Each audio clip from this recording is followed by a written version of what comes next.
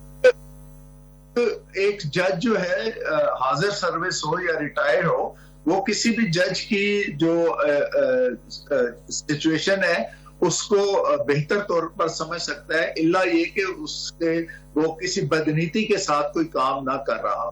میں کیوں بار بار یہ آپ کے سامنے یہ بات کہہ رہا ہوں کہ اس لحاظ سے یہ بہت اچھی بات ہے کہ میرے والے معاملے میں کوئی انکوائری نہیں ہوئی تھی. ابھی کم از کم یہ ایک مسرت پیش رفت ہے کہ ایک کام یہ ہونے جا رہا ہے, اور ہو سکتا ہے کہ ایسے کوئی ویل ریپیوٹیڈ جج نامینیٹ ہو جائیں جس سے سب لوگ مطمئن ہو جائیں اور پھر ٹرمز آف ریفرنس سے بھی مطمئن ہو جائیں. اس لیے ہمیں بیفور ٹائم کچھ باتوں سے اوائڈ کرنا چاہیے, اجتناب برتنا چاہیے. لیٹس ویٹ کہ کس کو نامینیٹ کیا جاتا ہے اور کیا ٹرمز آف ریفرنس طے ہوتی ہیں, اور پھر جو بھی ریکمنڈیشن اس میں ہوتی ہیں اس کو ایکٹ اپون کروانے کے لیے سپریم کورٹ بھی اپنی جو مشینری ہے اس کو ایکٹیو کر سکتی ہے.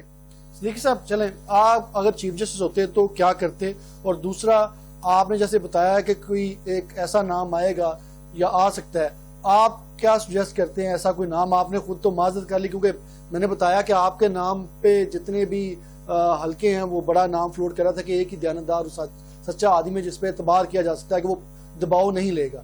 آپ چیف جسٹس ہوتے تو کیا کرتے؟ اور دوسرا آپ کو کون سا ایسا نام لگتا ہے کہ جس کے اوپر جو آپ تجویز کر سکیں یا آپ کو لگتا ہے کہ یہ نام ہے نان کنٹروورشل ہوگا, دباؤ بھی برداشت کر لے گا؟ نہیں دیکھیں, میں تو اپنے سے بہت زیادہ قابل, ایماندار اور لائق باقی سارے تہوار کو سمجھتا ہوں. میں کسی کی اس کے اوپر نہیں بہت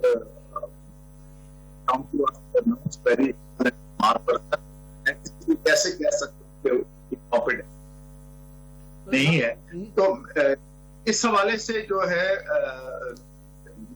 میں بھی اگر ہوتا تو میں بھی اس معاملے کو جو ہے ایگزیکٹو کے ساتھ ٹیک اپ کرتا اور ان کو اس کانسیکوینسز بھی بتاتا کہ اگر یہ آپ چیز یہ نہیں روکیں گے تو ہمارے پاس کوئی آپشن نہیں ہوگا کہ ہم اس معاملے کو جوڈیشل سائٹ پر لے کر جائیں اور پھر وہاں سے ہم پروجیکٹ ایسی ایشو کریں جو آپ کے لیے بھی اور جو اس یا آپ کے ماتحت لوگ ہیں ان کے لیے بہت زیادہ مسائل کا سبب. صدیقی صاحب, کیا آپ کو بھی ایک درخواست کے ذریعے اس انکوائری کمیشن میں پیش نہیں ہونا چاہیے, کیونکہ آپ خود ان معاملات کے وکٹم تو رہے ہیں, اور اگر انکوائری ہو رہی ہے تو پھر یہ معاملے کی خود ہو جائے, آپ ایک درخواست دے دیں. دیکھیں میں تو یہ لڑائی جو ہے اکتوبر 2018 سے لڑ رہا ہوں, اس سے پہلے سے بلکہ لڑ رہا ہوں. آپ نے بھی وہ ریفرنسز کا حوالہ کیا. میں تو آلریڈی بہت ریسیونگ اینڈ پہ ہوں.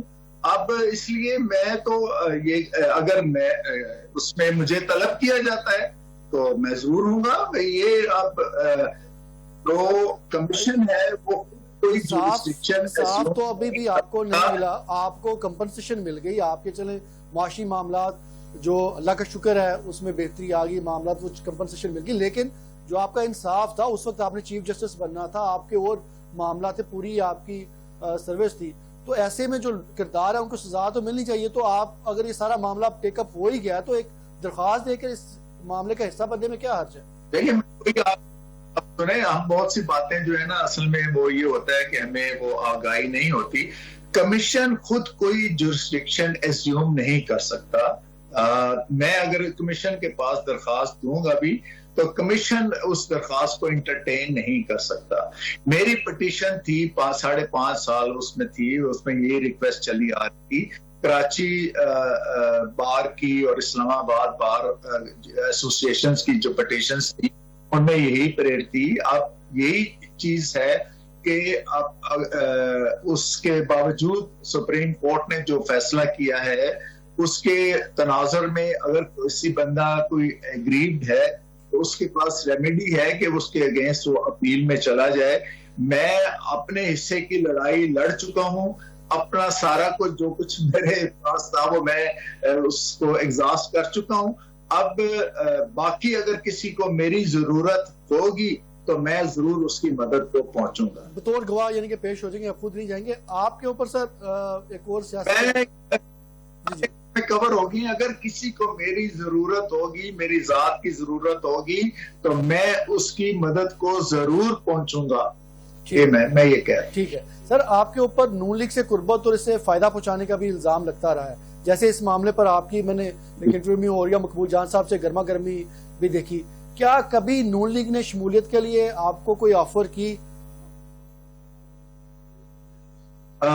دیکھیں بڑا اچھا ہے آپ نے یہ سوال کر لیا ہے کہ دیکھیں میرا زندگی ساری میں کسی حصے میں بھی نون کے ساتھ میرا کسی قسم کا تعلق وابستگی یا ایفیلیشن نہیں رہی.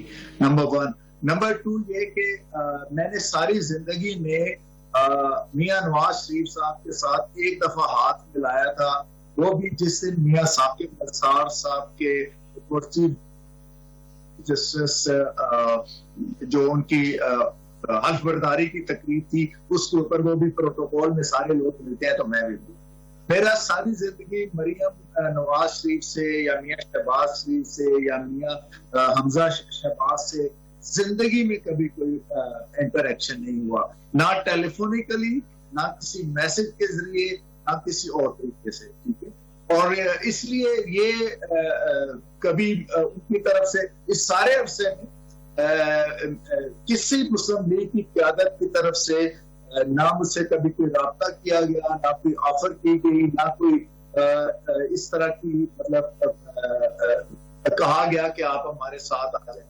سو مچ سو کہ ابھی میرا یہ 22 مارچ 2024 کا جو فیصلہ ہے اس کے بعد بھی مسلم لیگ کے بڑوں میں سے کسی نے مجھے مبارکباد تک کی تھی. بٹ ٹو ٹاک آف کہ میرا ان کے ساتھ کوئی تعلق ہو. عرفان صدیقی صاحب میرے فرسٹ کزن ہیں, میری پھپھو کے بیٹے ہیں. یہ ایک امر واقعہ ہے, اس کے اس سے کوئی دو رائے نہیں، لیکن ان کی اپنی ایک موقف ہے، میرا اپنا موقف ہے، اور اس لیے میں اس بات آپ کے ذریعے واضح کر دی ہے کہ میرا کسی زندگی کے حصے میں مسلم لیگ نون سے کوئی تعلق نہیں۔ سر آپ نے جماعت اسلامی کے پلیٹ فارم سے سیاست بھی کی ہے، اگر آئندہ مستقبل میں بھی کوئی آپ ایسا ارادہ کرتے ہیں تو کون سا پلیٹ فارم ہم سمجھیں کہ اس پلیٹ فارم سے آپ دوبارہ سیاست میں آ سکتے ہیں؟ دیکھیں جی، میں تو ایک میری ایفیلیشن جو بھی ہے وہ کسی سے ڈھکی چھپی نہیں ہے، وہ تو ایفیلیشن میری ہے ہی ہے، میرا تو ایک نظریہ ہے زندگی کے حوالے سے، تو باقی عملی سیاست میں تو میں نے کوئی حصہ لینا نہیں ہے۔ البتہ یہ ضرور ہے کہ اگر اللہ تعالیٰ نے کسی بھی ذریعے سے کوئی مخلوق کے بھائی کا کام کرنے کا کوئی موقع دیا تو انشاءاللہ ضرور کروں۔ ٹھیک ہے سر، آپ کو انصاف جتنا بھی ابھی ریلیف ملا ہے، کیونکہ ایک اور بھی تاثر ہے، ایک اور بھی اوپینین ہے، میں جیسے آپ کو ایک سیاست کے حوالے سے میں نے سوال صرف اس لیے کیا کیونکہ آپ کے قوم کے ہیرو ہیں، تو آپ کے کردار کو کہیں نہ کہیں لوگ جو ہے وہ جان بوجھ کر بھی کنٹروورسیز کریٹ کرنا چاہتے ہیں، تو آپ نے بڑا اچھا ایکسپلین کر دیا۔ اسی طرح اب کچھ اور لوگ بھی اس طرح کا کہتے ہیں کہ جی اگر انصاف ملا ہے تو انصاف ایسے نہیں ملا، ہم نے انٹو سے وہ کہنا چاہتے ہیں کہ آپ کو، اگر میں آپ سے پوچھ لیتا ہوں کہ آپ کو انصاف ایک نیچرل طریقے سے ملا ہے یا اس کے لیے بھی اسٹیبلشمنٹ کی رضامندی پوچھی گئی ہوگی؟ دیکھیں، اسٹیبلشمنٹ کی اگر رضامندی سے میں نے چلنا ہوتا تو میں تو سپٹمبر 2018 میں چیف جسٹس بن، میں نے تو ایک طویل جدوجہد کی ہے، اور بالآخر ظاہر ہے کیونکہ میں یہ سمجھتا ہوں کہ مجھے اس وجہ سے یہ میرے کیس کی سنوائی ہو گئی کہ قاضی فائز عیسیٰ صاحب خود اس ٹراما سے گزرے ہوئے تھے، انہوں نے خود یہ ایک سچویشن فیس کی ہوئی تھی، اور ان کو شاید بہتر اندازہ تھا کہ کوئی بھی جو جج ہے جو بالکل ہمبل بیک گراؤنڈ سے ہو، بالکل سفید پوش ہو، وہ کس طرح سے اپنے ان سارے حالات سے گزرتا ہے۔ تو یہ ایک بنیادی فرق ہے۔ باقی میں آپ کو بتا رہا ہوں نا کہ میری تو کسی سے کسی لیول کے اوپر کوئی رابطہ ہی نہیں ہے۔ میرا اگر کسی سیاستدانوں سے کوئی رابطہ نہیں ہے تو اسٹیبلشمنٹ والوں سے کیسے رابطہ ہونا ہے؟ اور ایسے بھی میں کبھی بھی اسٹیبلشمنٹ کی گڈ بکس میں نہیں ہو سکتا۔ وہ گڈ بک میں نہیں ہو سکتا سر، لیکن سیاست جیسا کہتے ہیں کہ سیاست میں کچھ حتمی نہیں ہے، اس طرح اسٹیبلشمنٹ کی ڈیسیژن میں بھی کچھ حتمی نہیں ہے۔ نہیں ہو آپ نے جی آپ نے فائز عیسیٰ صاحب کی تعریف کی، سر آپ کیا سمجھتے ہیں اس وقت عدلیہ الیکشن کمیشن مکمل طور پہ آزاد اور خود مختار ہیں؟ کیونکہ ان پہ الزامات جو ہیں وہ بڑے سنگین قسم کے لگ رہے ہیں۔ دیکھیں، مجھے کوئی ایک دور بتا دیں عدلیہ کا جب اس پر الزامات نہ لگتے ہوئے ہوں، ٹھیک ہے؟ میں تو جب عدلیہ کے اندر تھا تو میں نے اس وقت کی تو میں ضرور باتیں کی ہیں، بتا سکتا ہوں، اس کے حوالے سے کوئی بھی سٹیٹمنٹ جاری کر سکتا ہوں، لیکن اب میں جب عدلیہ میں نہیں ہوں تو میں عدلیہ کے اندر کی باتیں کیسے بتا سکتا ہوں؟ اس حوالے سے جو آپ کا تاثر ہو سکتا ہے، آپ کا تاثر اور ہو، میرا تاثر مختلف ہو، تاثرات ہی ہیں نا، پریزمپشنز ہی ہیں اور سپیکولیشنز ہی ہیں، اس لیے ہر بندے کی مختلف ہو سکتی ہے، اس پر کوئی کنسنسس کبھی بھی نہیں ہوا کرتا، اور اس لیے میں اس پر کوئی کمنٹ نہیں کرتا۔ سر آپ نے اپنی تقریر، میں نے آپ کی تقریر جو سنی تھی، آپ نے اس تقریر میں فرمایا تھا کہ جسٹس منیر کا کردار ہر کچھ عرصے بعد زندہ ہوتا ہے۔ موجودہ صورتحال میں آپ کو کیا لگتا ہے، جسٹس منیر کا کردار زندہ ہے یا جسٹس کارلینیس کا؟ دیکھیں، میں اگین آپ سے یہی کہا ہے کہ میں اس حوالے سے آپ سے کوئی بھی بات نہیں کر سکتا۔ جسٹس منیر کے کردار جو ہیں وہ ہر کچھ عرصے بعد جو ہے وہ زندہ ہوتے ہیں، اور جسٹس کارلینیس کے کردار جو ہیں وہ بھی جو ہے اس وقت کے حوالے سے وہ دیکھا جائے تو وہ میں کوئی یہ ضروری نہیں ہے کہ آپ جسٹس کارلینیس کو یہی کہیں گے کہ وہ ان کا بہت زیادہ وہ تھا، ان کے حوالے سے بھی شکایات بعد میں بنے تھے۔ چیلنجز ہوتے ہیں، ہر دور کے اپنے معروضی حالات ہوتے ہیں، ہر دور کی اپنی پریفرنسز ہوتی ہیں اور پرائرٹیز ہوتی ہیں۔ تو میں تو اس وقت کم از کم سمجھتا ہوں کہ جو پچھلے جو 4 چیف جسٹسز کے ادوار جو گزرے ہیں ان سے موجودہ چیف جسٹس کا دور بہت بہتر ہے۔ بہت بہتر ہے. چلیں سر, مریم نواز صاحبہ نے اپنے مقدمات اور ابھی تقریروں اور ریسنٹ جو گفتگو ہے اس کے اندر کافی آپ کا حوالہ بھی دے رہی ہیں, آپ کی تعریف بھی کر رہی ہیں. یہ محض اتفاق ہے یا وہ واقعی میں آپ کو مسلم لیگ نون بطور پارٹی جو ہے وہ ایکسیپٹ کرنے کی پوزیشن میں ہے؟ پہلے آپ کو جواب دے چکا ہوں. یہ اس کے حوالے سے تو آپ مریم نواز صاحبہ سے پوچھیں. میرے تو زندگی میں کبھی ان سے کوئی ملاقات نہیں ہے. میں پہلے اس چیز کو ایکسپلین کر چکا ہوں. سر آخر میں آپ سے یہ بھی جاننا چاہوں گا کہ آپ کو جیسے آپ نے بتایا کہ ایک خوشائند قدم ہے کہ چلیں کم از کم کچھ نہ کچھ ہو رہا ہے, what's ever is going on, یہ جو بھی انکوائری اور الزامات کے اوپر, آپ کو کتنی امید ہے کہ اس کے بعد یہ جو سلسلہ ہے وہ بند ہو جائے گا اور اس کے بعد جو آئندہ آنے والے ججز ہیں ان کو یہ چیلنج جو ہے وہ درپیش نہیں ہوگا؟ دیکھیں, جس طرح نیکی اور بدی جو ہے نا وہ روز محشر تک جاری رہے گی نا, اسی طرح یہ چیزیں بھی جو یہ کشمکش, حق اور باطل کی کشمکش, سچ اور جھوٹ کی لڑائی, اختیارات کے حوالے سے رساکشی, یہ بھی جاری رہے گی. یہ آپ کسی کو اسٹیریو ٹائپ چیزیں یا انہیں مکینیکل فیشن کوئی چیز نہیں کر سکتے. جب ہر جو ادارے کا سربراہ ہوتا ہے اس کا ایک جیسا مزاج نہیں ہوتا, اور ہر ایک اپنے مزاج کے مطابق جب چیزوں کو کرتا ہے تو ہمیں لگتا ہے کہ ابھی تبدیلی آ گئی ہے.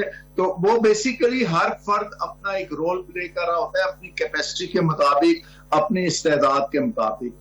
اب یہ چیز ہے کیونکہ ایک چیک ہوا ہے, بولنا شروع کیا ہے. میں نے الحمدللہ اس میں سب سے پہلے میں نے یہ کام شروع کیا. اب میں اکیلا تھا, اب 6 جج صاحبان ہیں, اس کے بعد ہو سکتا ہے مزید اس میں اضافہ ہو جائے. تو یہ جو بھی چیز اس کی ہوگی, میرا خیال ہے کہ اس میں بے حد جو ہے بہتری آئے گی اور بڑی رکاوٹیں کھڑی ہوں گی.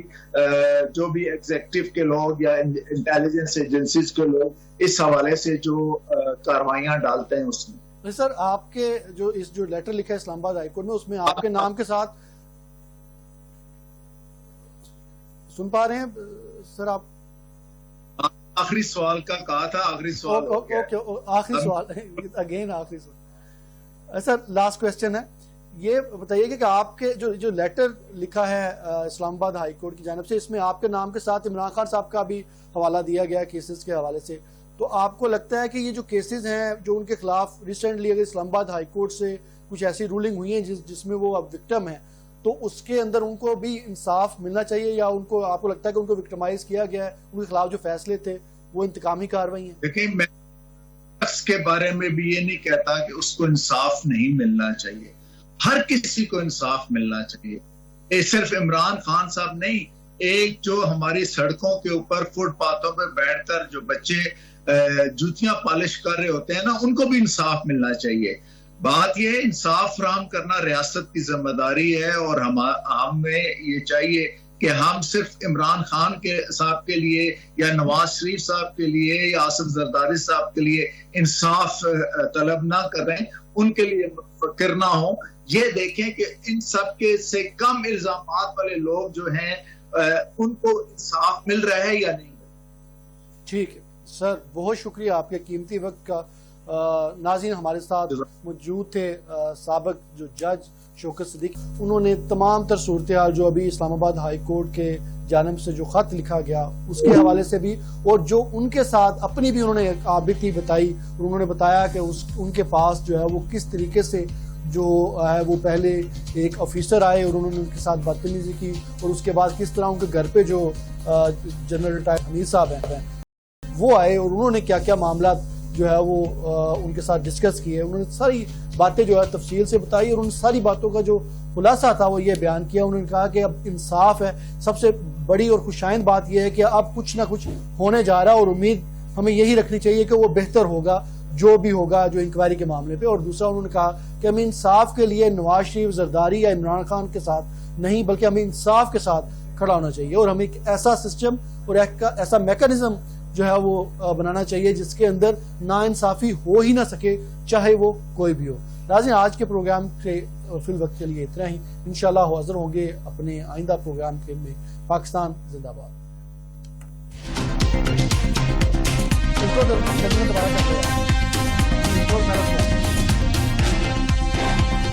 ہیں پہلے ہوا ہوگا کہ نہیں